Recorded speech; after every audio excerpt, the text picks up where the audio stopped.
Classic Rock 94.9 and 104.5. It's Shaggy live in the studio with the one, the only Don Dokken. How you doing, man? Good, buddy.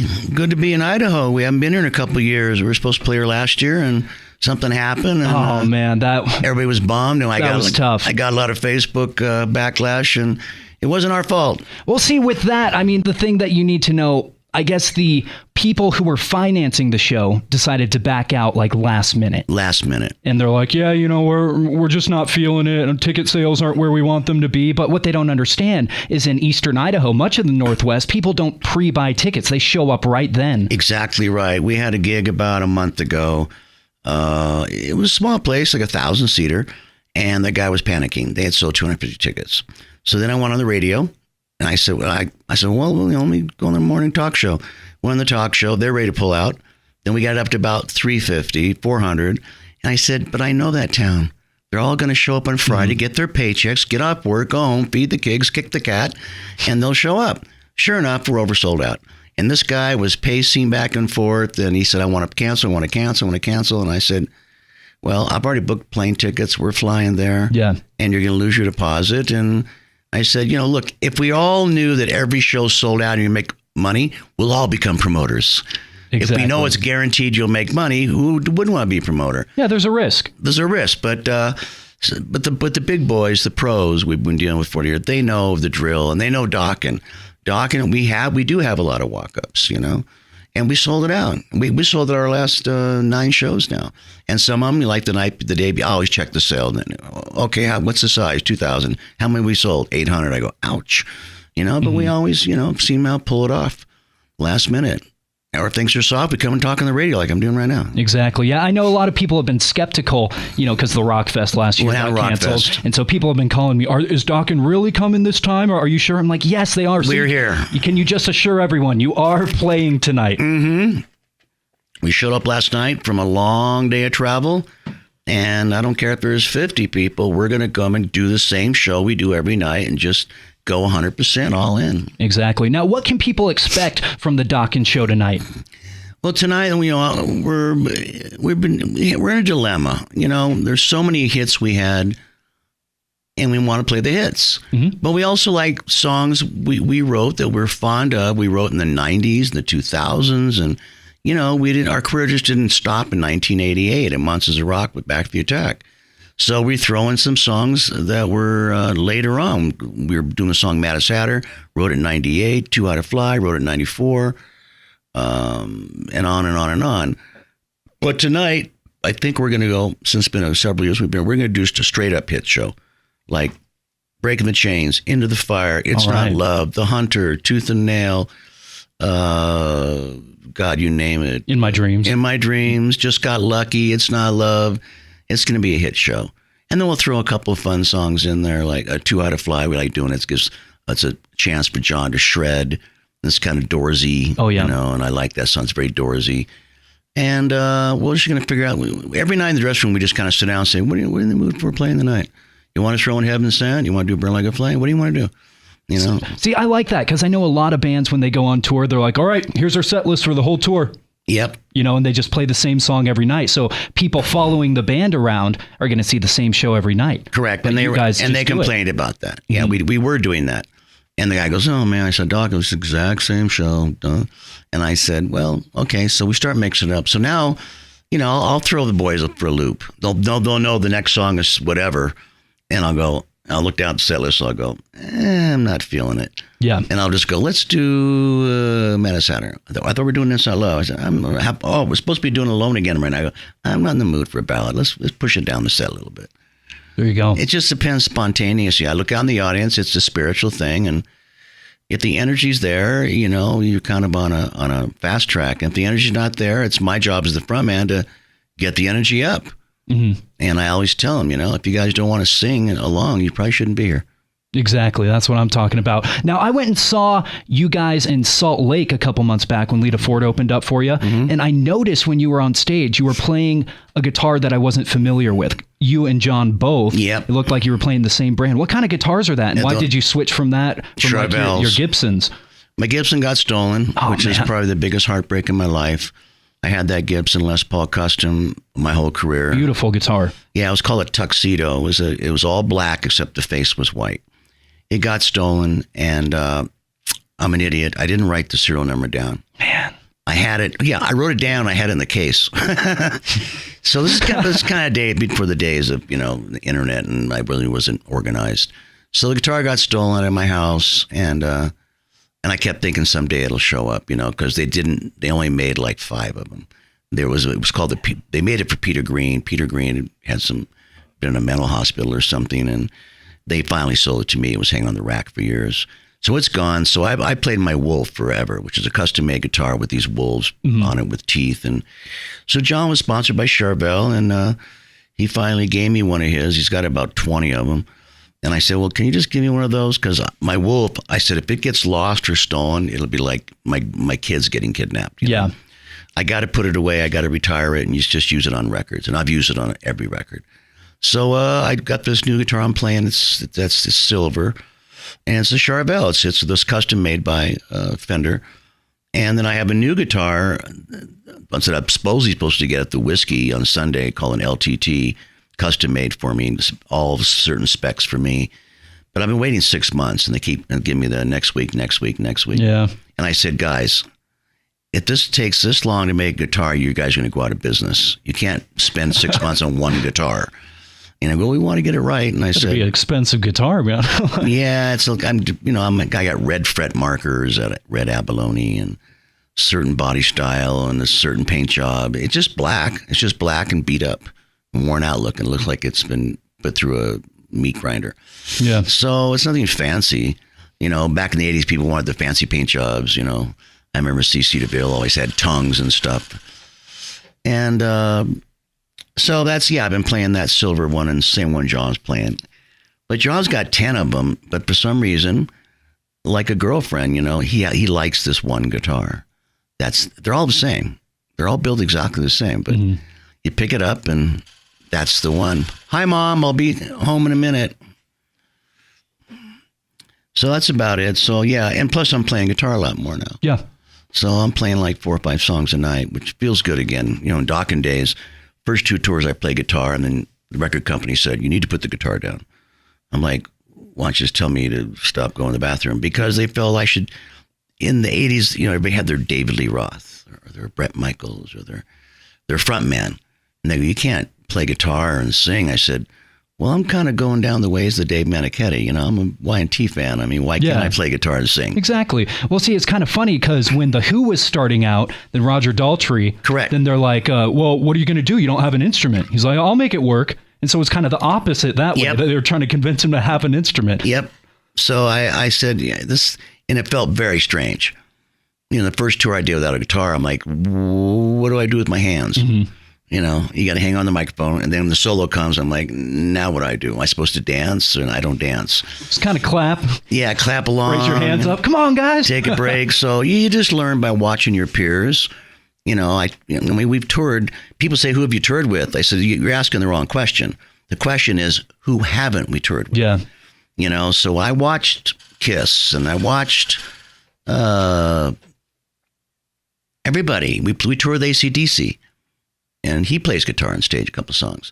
I've toured with, Priest and Hager and Van Halen and Scorpions and you name it. We've toured with everybody. And so you watch and you learn from your peers how to be a frontman. I was 24 years old, man. We started breaking the show. I was a young puppy. 25 when it came out. Mom, stop calling us. That's what I'm saying. These phones are going off the hook. So anyway, that's that. So I'm playing guitar, and it's going to be fun and groovy, and hopefully, just have a good night tonight. We've been off for 2 weeks, so we're pretty fresh. There we go. Well, you know what? Hold out hope for that Les Paul, that custom. Oh, because, man. Happened to Frampton. Frampton got his... He got his black one with a 3 pickup back at like 30 years later, right? Yeah, he did. And he plays it on tour still. I mean, I'd cry. I don't know. I would probably just unravel if I ever found they called it the Tuxedo. It was a Les Paul custom, ebony neck, white face. I know it. They had made a couple of them, but I know it in 2 seconds. There we go. So anyone listening, if you know where this Les Paul is, then ship it to Don Dokken because he wants it back. And I'll let you take one of my dogs home or something.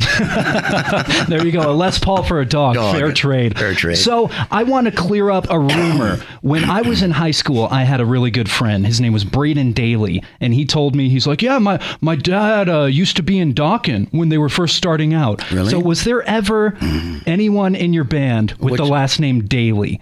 No.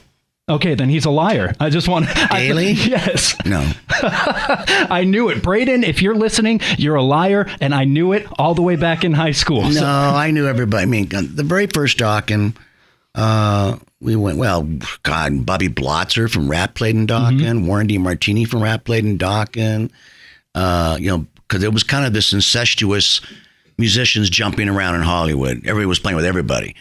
And then I went to Germany on my first tour, 79. That was Juan Crucier, and he'd been playing with Rat. Great bass player. Yeah. Great bass player. And so it was Juan and I and this guy named Greg Pekka, and we did a tour as a 3-piece, and I was the lead guitar player and the singer, and Juan actually sang too. And we did some demos, and while we were there, and called the Lost. We're actually putting those Lost demos out this summer. It's called it's just Dokken songs that went by the wayside back in the day in Germany. All right. Yeah, I found all the tapes, and we found 12 songs. We're getting ready to put that out for the summer. And so, and then the next tour we went to Germany because the producer in Scorpions, Dieter Dierks, was looking for someone to help do background vocals on Blackout. Mm-hmm. Just the high stuff, the really high stuff, because Klaus had some vocal problems. And he came to see me play. But the band didn't want to go. My drummer became a Scientologist, and he said, I can't go because they'll spank me, and I've got a tithe. And I said, wait, you give half your salary to the church every week? That's crazy. You barely can survive now. But, that's his religious beliefs, and so be it. So I just threw a band together real quick, went to Germany, did that. Dieter said, great, come over to my studio and do the Scorpions album, sing the background vocals. And from that, he let me use the studio for 5 days, did a demo. The Accept was in there doing an album. Their manager, Gabi Hauke, took my tape to Germany, and then she came back. I picked her up at the airport, and she goes, here's a plane ticket, and here's your record deal. So all right. It's fate, luck. I'm right. I've been working on my book for years, and I'm probably going to call it Famous by Accident. That's a good title. Yeah, Famous by Accident, because it was all this like acts of God. You're here, you're there. This person meets you, then you're done. So that was like the original band members, and then I met then I met George and I met Mick. They were playing in a club called The Boys in the Hollywood scene. Took them to Germany, made the record. Then we found Jeff playing in a disco band, and he joined Dokken. So I know who was in Dokken, and there was a guy named Barry, another bass player was on my first single, Greg Barry, but Daly, no. Okay, I knew it, and that's why I wanted to clear it up. And where was he from? Washington. Yeah, right. I'm from the South Bay in Redondo Beach. So, hey, there was a guy hanging out in Hollywood at the Rainbow, the famous Rainbow, and he was getting in there every weekend because they charged $5, supposed to get a free drink. And one night, I went there, and the doorman that was there for 35 years, Michael, who knew me, says, man, he goes, you were really on a roll last night. And I said, what? He goes, yeah, boy, you were really in a roll last night, and you left a tab. And I said, Michael, I've been on tour for a month or 2 months. I haven't been in here. And he said, no, you were here. No, I'm pretty sure. And sure enough, they have this pictures of famous people with these hot looking chicks on the wall, the Rainbow. He goes, you're right there. I took that myself. I'm looking at the guy, and I go, yeah, it looks like me. It was just a guy with my haircut and wearing a hat, but it wasn't me. And I'm like, that's not me. And this guy had been going to the Rainbow saying, I'm Don Dokken. I want the back booth, the VIP booth, talking shit about, I've been on the road. Me and the guys in Priest are hanging out, and, it just making up stories, order all this food and say, just put it on the Dokken tab. And he would. Oh, no. And I said, listen, if I'm in town, the next time this guy comes in, you got to call me immediately. And this was kind of like before the days of cell phone. It was like late 80s. The cell phones were like the size of a brick. So he called me. I said, I'm coming right now. So I lived about 30 minutes away down at the beach, and I hopped in my car and boogied on over there and walked in and went to the back table, and he had like my fringe trench coat on. He had the concho hat like I wore it in my dreams. He kind of had a baby face like me, and I was like, hey. And he's like, looks at me and he goes, you could just see his blood drain, like, oh, I'm so busted. And so all these girls were like sitting around, hanging on him. And I said, you really shouldn't impersonate me. That's not cool. And you owe money. Yeah. To the club, and I'm not paying it. So why don't you whip out your wallet? And he was from like Oregon or something. And a couple of girls said, well, F you, this is the Don Dokken. I'm saying, yeah, whatever. I think I know who I am. And why don't you look at an album cover, honey? And I said, why don't you look a little closer? And anybody want to, let's have a driver's license contest. So the guy was busted after that. He got 86'd. I assume that he paid for everything after that. I think he just kind of shrunk into the shadows. I think he was blacklisted, actually. Good. But I said, Michael, come on, heads up, dude. There's a ton of bass singers in this band. There's people impersonating themselves or Brett Michaels. How do you know it was Brett? Well, he was wearing a bandana. I go, just because he's wearing a bandana. Any Van Zandt brother wears a bandana. Absolutely. He could have been in any band, the Doobie Brothers. But, people do that. People are strange. I've met a lot of strange people in my career. Good people and loving people and wonderful people and crazy people. And there's plenty of crazy people out there. Right on. They're on the news, unfortunately, every night. Yes, they are. Shooting people and it's crazy. Killing children and babies for no reason. And I'm over it, Oh, I'm with you. Albuquerque, New Mexico is like now the #1 murder capital of the United States. And that's an hour from where I have a home in Santa Fe. And there's some bad stuff going on there. Nobody even wants to be a policeman in Albuquerque. Oh, that's rough. They actually give them like bonus, like if you come live in Albuquerque and be a policeman, we'll pay you more than the normal. We'll give you like hazard pay because they don't want to go out and do these domestic disturbances. Because you watch, you ever watch that LAPD live or whatever? Yeah. Guy shows up, that one poor they show the guy get killed. He shows up and he's yelling at his girlfriend. He walks up the door and the guy just opened up with an AK-47, killed him. Man. Just showing up on a domestic violence thing, shot the cop and killed him and shot 2 others, but the one guy died. And I'm like, I wouldn't want to be a policeman. I love the police myself. I'm really. Oh, yeah, me too. I was one of those kids that goes. Boys in blue, straight up. Absolutely, man. If anybody used, I almost got in a fist fight once with somebody because we were backstage and there's a lot of ruckus going on. People were fighting at the gig and it was a Dio tour. And one of my road crews said, oh, man, the pigs are here. And I said, I don't want to ever hear you use that word again. They're policemen. And if you're getting your ass kicked, you'd be happy they were here. Yeah. So don't ever use that word again. And he said, well, yeah, but they are. And I said, I warned you already once. Don't use that word again. Mm-hmm. He was, no offense, he was from the South and he was kind of a neo right wing, all cops are bad. Oh, yeah. And I said, I don't need you on my crew. I don't blame you, man. This is family. I said, I don't dig that. And you're gone.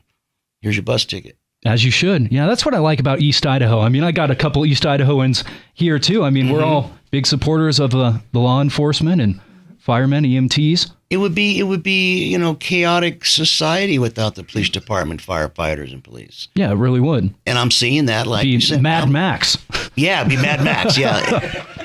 It'd be The Purge, just constant every day The Purge. And I love the police, I mean, I've been in jail a few times. I wasn't liking them then because, of course, when they take you to jail and then they roughed me up a little bit because I was riding a chopper and, I was riding, a big Harley with a front end on it and I had long hair and they throw me in jail because my registration was expired, And that was a long time ago. They changed those laws. Now, if your registration is expired or you get a fix-it ticket for loud pipes or your taillight doesn't work, then you just can't renew your driver's license or registration. Mm-hmm. But back in the day, they had the option to say, you've already got a ticket for it. You didn't get it fixed, or the next time I'm going to throw you in jail.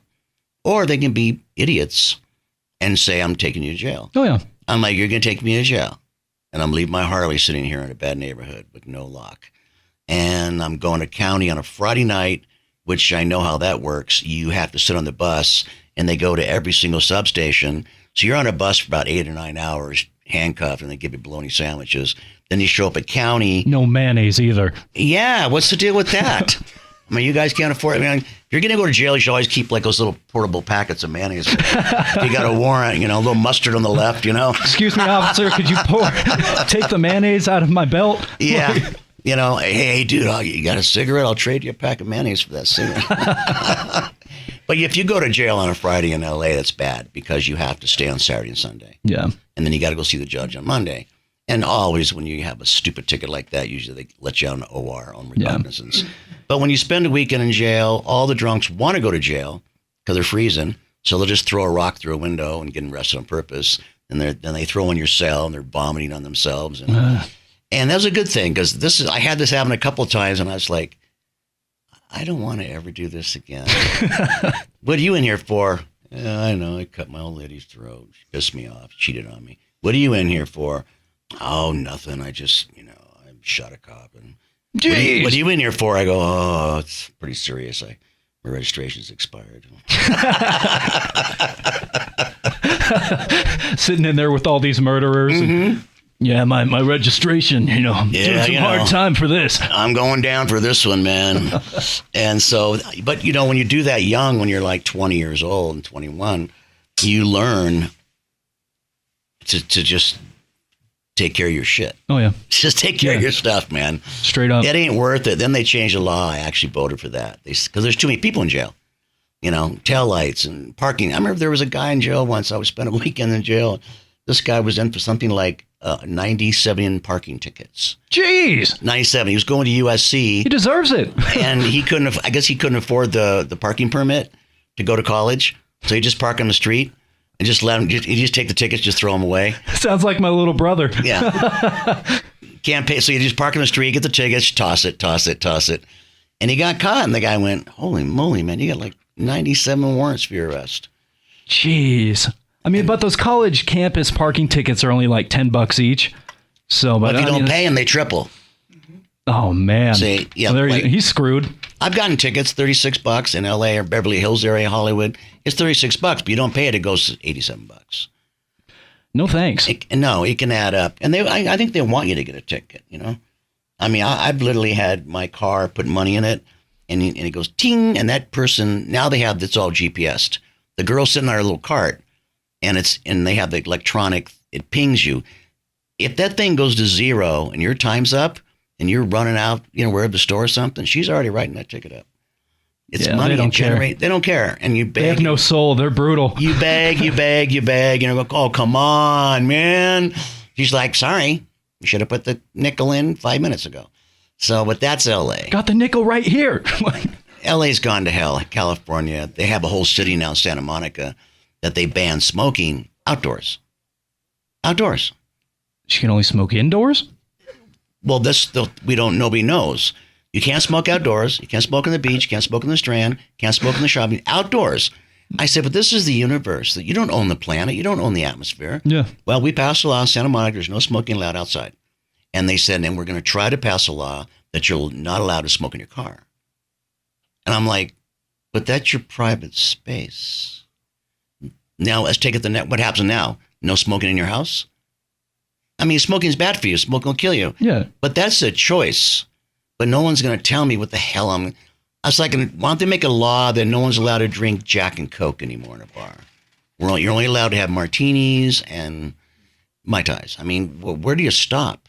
Exactly. Well, plastic straws, they don't do that either. Plastic straws. Yeah. There's no plastic. I just want to go to McDonald's and get a good straw, That doesn't dissolve. Yeah. Oh, those are the worst, man. Those little paper ones. They fall apart. Yeah, they do. I mean, it's like then you're sucking up the bottom of the straw. And yeah.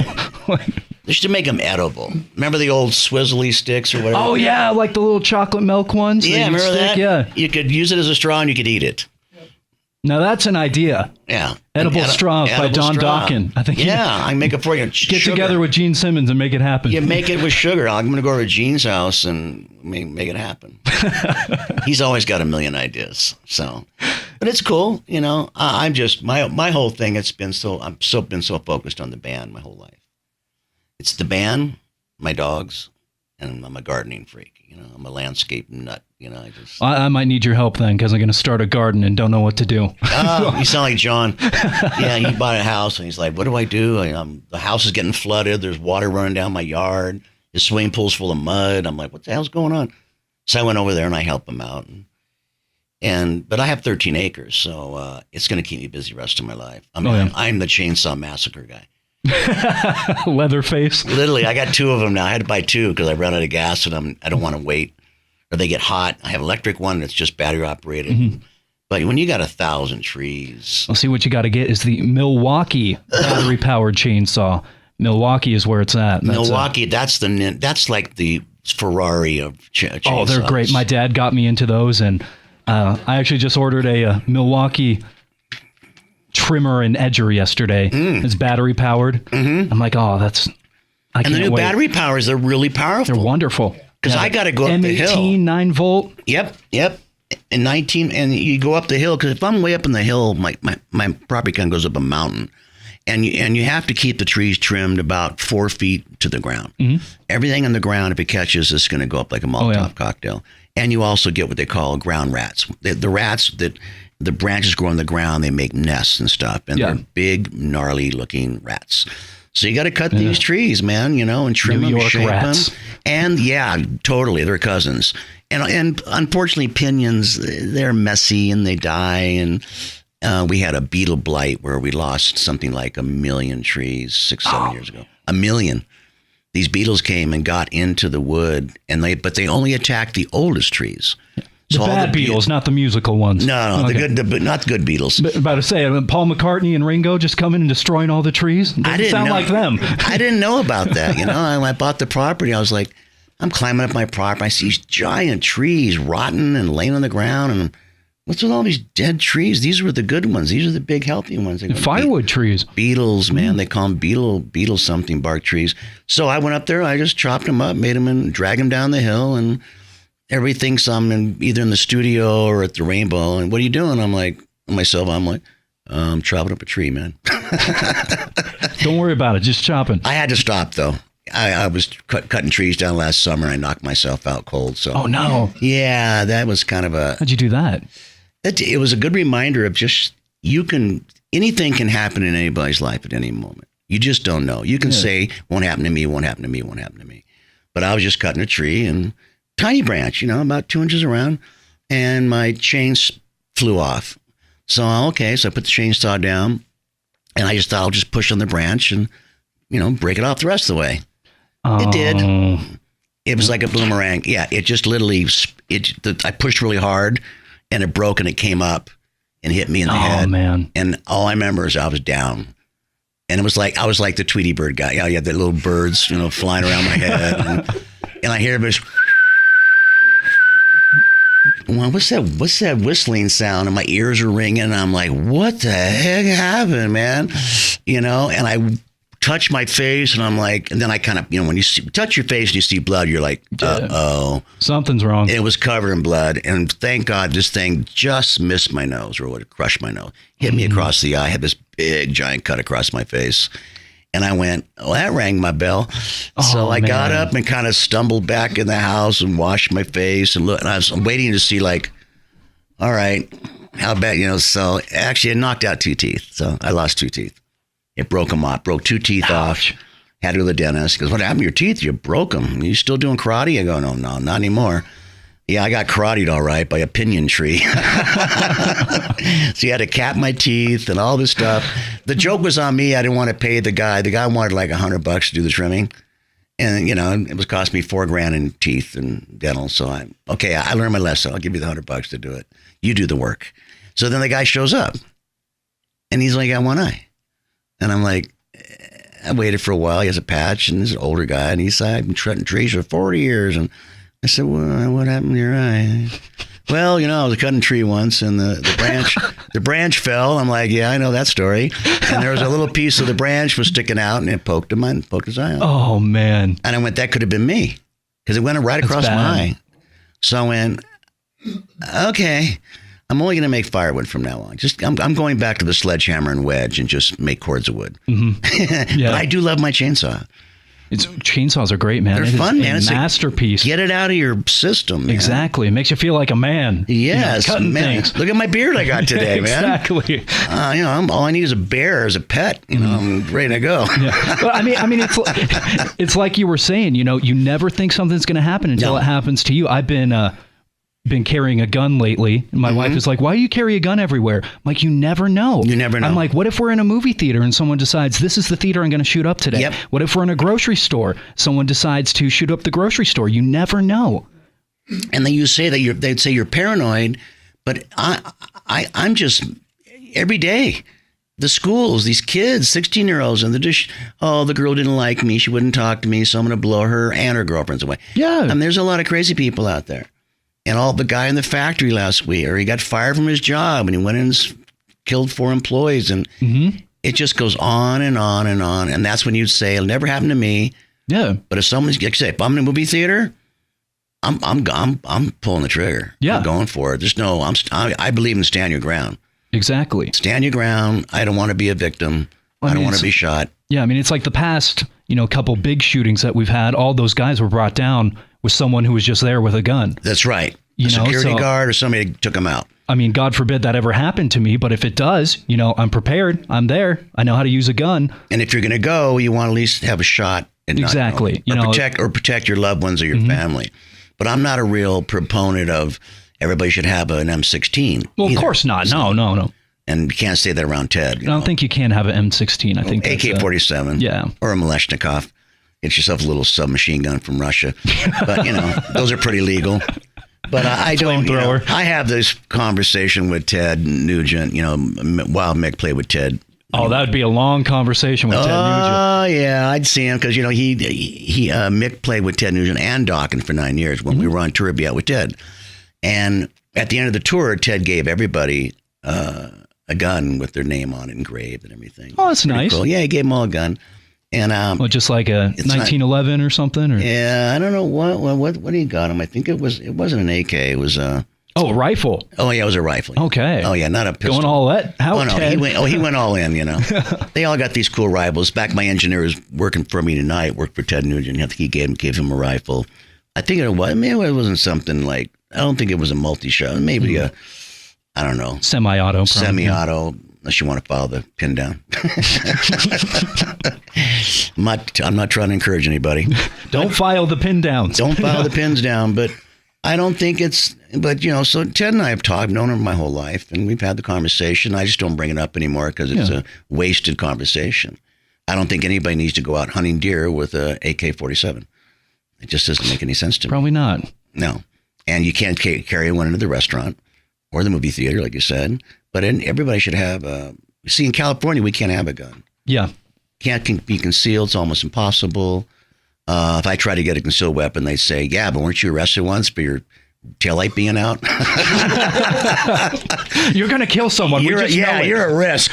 You're on the edge, buddy. You're on the edge. I'm going to give you a psych test. Yeah. Yeah, that's true. I mean, there's quite a few famous people who get death threats all the time in California who have applied for concealed carry. They won't give it to them. Yeah, I've had 2 unfortunate attempts in my career. And one was in Hawaii. I got hurt pretty bad by that guy. He actually got you? Yeah, unfortunately he got me. Yeah, I was sleeping, so it wasn't a fair fight. Oh, man. And I had my kid with me. He was like 4 years old, and his mother was laying there. But what happened, it's a short story. I just took the band to Hawaii before we started a record. And one of the band members slept with the girl in the bar down the street. Mm-hmm. She went home and she had some evidence, let's just say, on her knees and her back and I think we call them rug burns. So, the guy comes home, big giant Samoan dude. And she's like, what the hell? And she goes, I was hanging out with this band Dokken and raped me. And, oh, come on. Yeah, she pulled that rape thing. And so the guy happened to work at the hotel, and he had a pass key, and I didn't put the chain in the door. All the rooms were in my name. He could have gone to Billy's or John or Mickey D's, but he ended up coming to my room. He just didn't. They're all under my name. Here I'm laying in bed with my 4-year-old, and his mother's laying next to me, and I just heard the door opening, and I said, hey, excuse me. And I got up, and I started to walk to the door, and this guy started just swinging with a big 2x4. Just started pummeling me. And it was pitch black in there. I couldn't see shit. So it was pretty bad. He broke the board, and then I grabbed a piece, and we started fighting, and he finally ran out of the room. I was all bloody, and they caught him, and it was all blah, blah, blah. And then they arrested me. So, of course, I'm running down the hallway in my underwear, my bathing suit, bloody, with a stick in my hand, and the cops showed up, and they're like, drop it. Yeah. I'm like, don't shoot. It's not what it looks like. We're in Hawaii, and I'm a haole, as they call it. I'm this white guy from LA. I'm like, don't shoot me. And then the girl pulled up and described me as 5'5" with a heavy Swedish accent. So she got you spot on. And I'm like, wait a minute. Let's see. John Norm's 6'1". I'm 6'1". Peter's 6'1". Billy's 6'1". Who's the short blonde hair?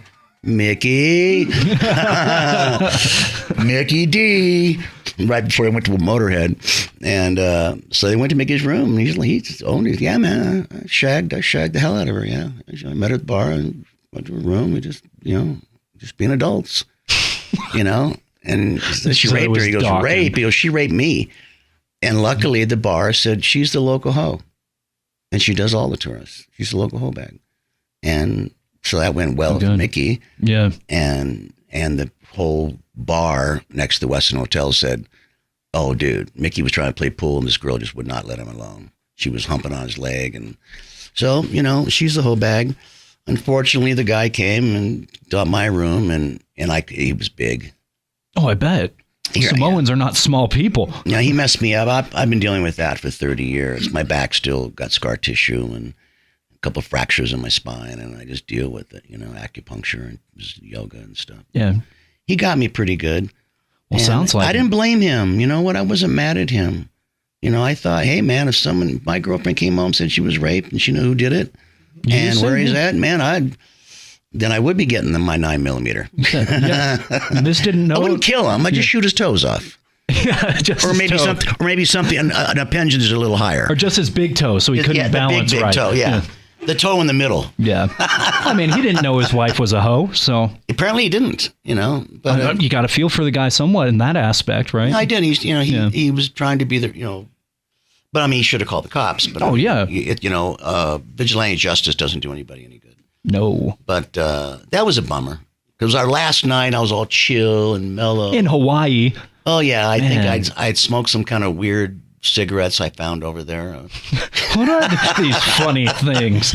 They smell funny, like a skunk. So you're all... I don't know. It was some kind of a whole Kauai natural lawn grass. Maui Wowie. So I was pretty chill. The good thing is, though, I couldn't fight. I had to roll over on top of my son. So I just kind of laid on top because he was just swinging on the bed. And he would have killed my kid. He would have crushed his head. So I just had to lay there and let him beat me and beat me and beat me and beat me. And you know what? My kid never even woke up. Not a peep, man. What a trooper. There's all this shit going on, and the mother's screaming. And I'm going, call the office, call the cops, and I'm running out. I'm halfway in the hallway. I get him in a headlock. And I kept thinking, I had the door about halfway open to the patio. I wanted to hear the ocean. We're on the ocean. Mm-hmm. I thought if I can just get him to the door, I'll just throw him over the balcony and then he'll be dead and then he'll be fine. That's what I was thinking. I said, man, I'm 3 floors up, man. I only got 10 feet to go. Those primal instincts kicking in. Totally. I was like, but he had that he was really buffed. So I had him in a really good chokehold and I got to the door, but I had to let one hand go to push it open farther. And he pulled out of my choke. And he took off out the door and I went, damn. I had him 4 more feet. I could have just winged him over the side, Man. And well, at least he got caught, though, right? He got caught, and I won't go into whatever happened after that, but some bad things happened to him, and I felt really bad for him. Bummer. And I'm sure the girls at that bar right now working somebody else. Probably. Never learn their lesson, do they? It's funny in the 80s, we all know about the 80s. There's been movies like Dirt and Motley Crue, and everybody has their stories about the decadence of the 80s, and it happened. And, I'm not proud of it. I'm embarrassed about it. We weren't any better than those guys, except we weren't shooting up heroin. Yeah. And dying. So you were better in them and at that aspect. We were more into this whole, rape and pillage kind of thing. Well, of course. The pirate life. We were, yeah. I mean, and everybody says you guys are pigs and you're this and that. I'm sorry. I'm 30 years old, and this beautiful model comes on the bus and says hi, and she's drop dead gorgeous, and she sits down, wants to meet, and has a couple glasses of wine, and start chatting, and he said, well, let's go in the back. It's too noisy up here. There's a bunch of people in the front of the bus.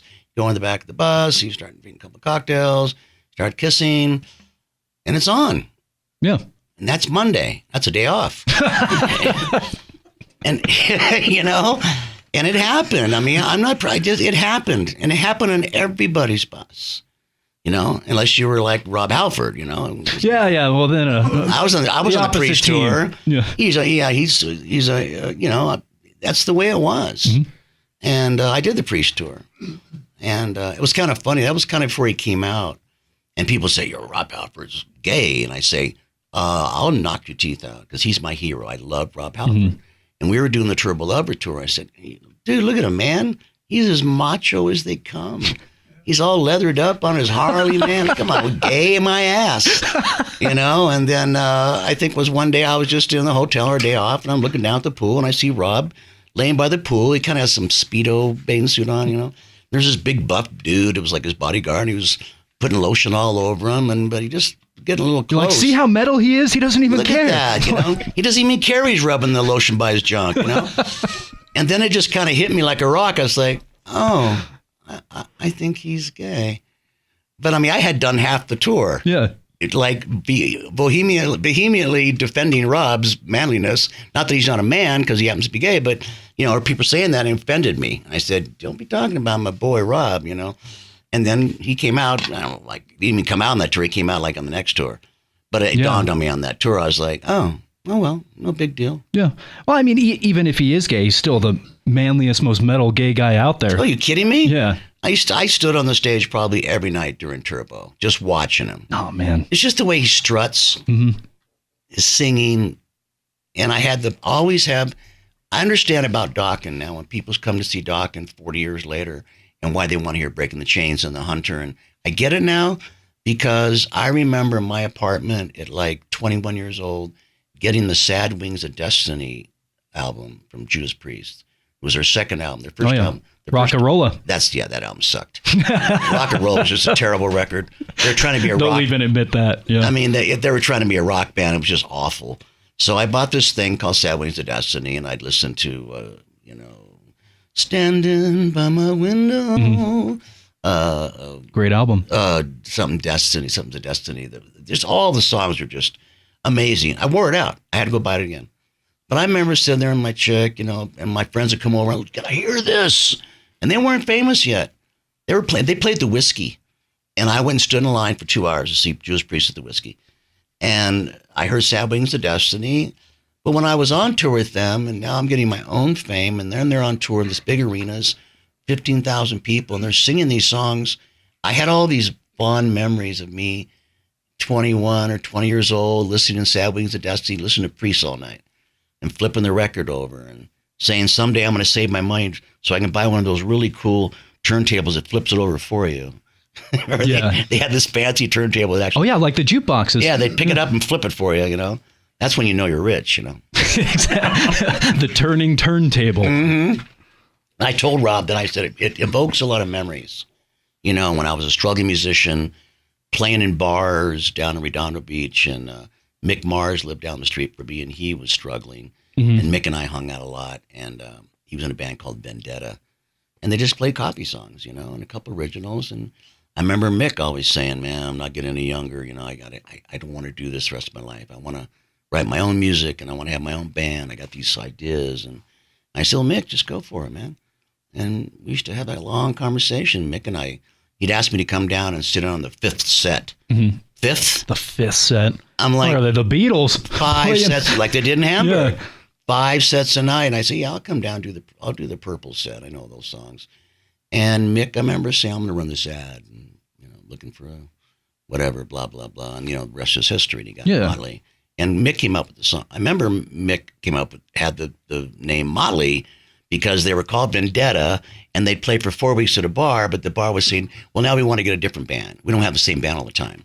So they call themselves Motley, and they had a different picture, same guys, and they just mix up the set, and then, we're Motley Crue.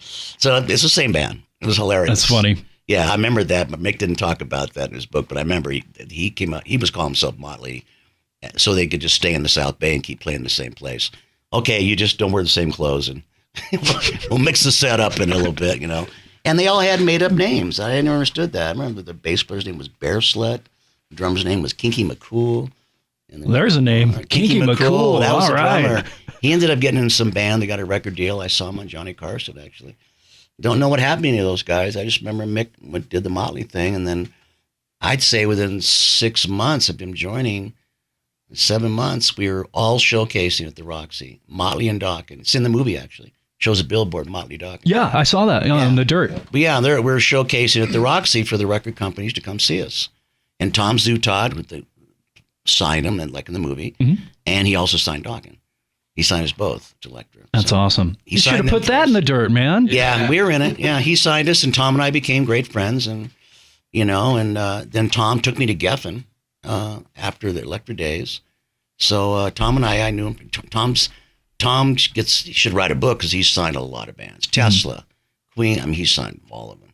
Man. And he was like 23 years old. Good for him. He was just a guy. Good taste. He was just working. When I met him, he had a little office with a little assistant. And he was just like an AOR single pusher or something. He wasn't an A&R guy. He was just working in like the marketing something department. Yeah. And he just used to go out and hang out at the clubs and started seeing, you know, the Motleys and the Dokkens and the Teslas and the, his list of people. He's Guns N' Roses. Yeah. Poison. He just had a thing, you know. He just had a knack, you know, for what he dug.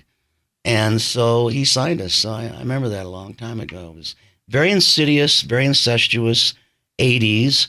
We were all sleeping with the same girls, which I find was funny. Because the girls would always say, I've never been on a bus before. I've never been to a rock concert backstage before. I've never done this before. And then one of the security guys walks by and goes, hey, Rhonda, how you doing? I'm like, how does the security guy know you? Oh, you know, I work at Subway and part-time. You know, yeah, he comes in and gets the tuna and cheese, you know, and then it dawns on you because your ego thinks you're special and these girls just want to be with you. And you just doesn't dawn, your ego won't allow you to say that every rock band that comes through town. And unfortunately, a lot of Midwest girls, they dress really conservative. And, Mom, I'm going to my girlfriend's. We're going to go watch Dallas. And then they sneak out and they put on their mini skirt and their heels and their fishnets and, you know, push up bra, and they pop over to the concert. Yeah. And they know the security guys and they know some of the crews. And next thing you know, we come off stage and there's all these killer looking girls in the bus. And I'm like, hey, what's up? And then it's on the competition. Well, I like the redhead. I like the blonde. You know, Mick's like, I don't like any of them. I'm going in the back and have a cocktail. He always say it's too much work. Going in the back with Rob Halford. Oh, yeah, it's too much work. So it's the way it was. But then now, these years later, some of those girls show up. Yeah. And, I was going to ask that. Where do you think these girls are nowadays? I mean, are they moms? Yeah, they're moms. They got kids. Their kids are like 30. And they put on a couple of pounds, you know. I mean, some of them are still looking good, a couple, not many, but I have seen some I recognized, and I'm like, oh. And then they'll say, hey, Don, they'll show me a picture of her and I hanging out in the bus. Yeah. Remember us? Totally hot, big hair. I still smell the Aquanet on the photo, you know. And then I'm seeing them now, and I'm like, what happened? You know, because I like to take care of myself, you know. I'm old, but you live in Wisconsin, and you're living on cheese and cheese curds, and hey, they're delicious. I love them. No doubt about that. And you got your chicken fried steaks, and you know, I see a Waffle House, I just say floor it, don't slow down. Yeah. Don't stop in a Waffle House, man. Good, man. It is the bomb, man, but don't stop in a Waffle House because I'm going right for that chicken fried steak and gravy. Oh yeah. I don't eat that stuff at home. Well, then don't go to Texas Roadhouse. They got the best chicken fried steak around. God. For like $13 too. And there's that other one, the Cracker Barrel. Oh yeah. Real dangerous. I'll have the chicken and dumplings. Okay. And the chicken fried steak for later. See, that's why it's tough. Me and my wife have been trying to eat healthier lately. Yeah. But it's tough working at a radio station. I mean, the other day we were having a meeting. Can't do it. And Chick-fil-A comes in and caters. Like, come on. But I ate it. Yeah, I did. I'll admit it. And then they got the new things like Grubhub, because my house is... like the... the house in Santa Fe is like a church, and it's an old, like, looks like a chapel, and it's way up like a 1 mile dirt road in the middle of nowhere. My property is way up on a mountain. And I'm like, so if you want to go eat, if you're low on groceries, you got to go down the hill, and it's snowing. It's a little sketchy. I got the Range Rover and Granny 4-wheel drive, hoping not to go off the cliff, all just to get a sandwich. But you can get Grubhub and all these places that come up. Yeah, they'll just deliver it to you. So you come up, you just deliver. Oh, man, Indian food. I'll take some of that. And plus, when you're hungry, you always overorder. Yeah. Always. Ooh, naan bread. Ooh, chicken curry. Ooh, what's this? Ooh, Chinese food. I'll take some Chinese food. Stuffed naan bread. Stuffed naan bread with, oh, boy. So then you order it, and you have to order it 3 PM because it won't show up till 8. Man. Those guys are slow. And I did it last week, and the guy showed up and picked up the bag. And I was like, that's awful light. There was just a piece of naan bread and some rice in it. I said, where's all my food? That's what you order. I said, no. Wonder if he ate it. And he goes, look, here's the receipt right here. And he shows all the stuff I ordered, and it says Fred. And I went, my name's not Fred. You got the wrong order. So I called the restaurant, and I said, do you have a bag sitting there? It says Don on it. He goes, yeah. I go, well, I got Fred's. And it was just cream spinach and some naan bread. Well, it sounds like Fred's going to have a good meal then. Then I was pissed. I was like so hungry. Then I was over it. Then it started snowing. And I'm like, I said, you better get your asses up here quick, because no one's going to want to come up my driveway and risk their lives for some curry. Yeah. Well, you see that dude on Grubhub who got caught on the doorbell camera. He took a sip of the milkshake and then put it back. Great. Puts it back in. They opened the door and he just took it. And the guy said he drank the whole thing and threw up after he found out. That was the guy was sucking on his straw. No, thank you. Or you got the Uber guys that are killing people, or the fake Uber guys that are murdering people. So, yeah, there's that. I mean, hey, welcome to planet Earth. But the truth is, we live in the best country in the world. Yes, we do. The States the best. I've been all over the world. I've been to China and Japan and Thailand, India. Jesus, you name it. I've been, to India, which is abject poverty. That's really a weird country. You're either filthy rich or you're living in squalor. Yeah. There's no middle ground in India. They call it caste system. And they judge you by the color of your skin. Like if you have dark brown skin, you're lower caste. That awful. Means you're like, you're probably Hindu or a different sect of religion, Sikh. If you're Indian, light skin, then you can succeed in life. They won't even let you go to school if you have dark skin in India. That's bad. Yeah, they go, wait, your skin's a little, how are you? Are you Sikh? Who cares? Are you freaking kidding me? Yeah. And you're supposed to be a spiritual country. They're all Buddhists and they're monkey and, and they're all spiritual and they're all going, and I'm like, really? But you go to the hotels and you can see you're only allowed to be a cab driver or you drive there's a little 3-wheelers you run around and called tuk-tuks. And you hop on it and the guy drives like a freaking maniac. Oh, it's kind of fun because it's so crowded in India, Oh, yeah. And I've seen videos, never been. It's crazy. You get these things called tuk-tuks. I'm like, take me down to shopping. I want to go buy some stuff. And this guy's just, flooring it in the little tuk-tuks. And the tuk-tuks cost more than a car. They're built by the government. The government owns them. Those little 3-wheelers. Yeah. They cost more than a car. Like if you want to buy a Toyota, you want to buy a Mercedes, used Mercedes, maybe $5-10 grand. Those tuk-tuks are like $18,000. So the government builds them. They need them. They're cheap on gas. And you're only allowed to use them every other day.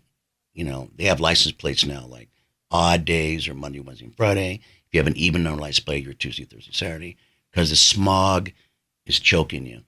Every day when I was in India, I had to take showers twice a day. Yeah. And I could just taste the exhaust on my face and my hands. Then I went out and bought the Indian clothes, Now I know why they all wear those kind of clothes.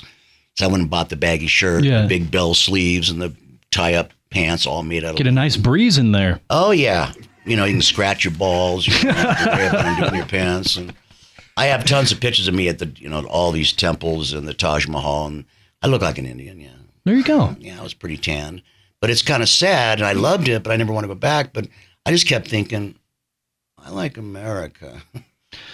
Best country on planet Earth. No doubt about that. I want to go see Taj Mahal, Grand Canyon. I'll take that.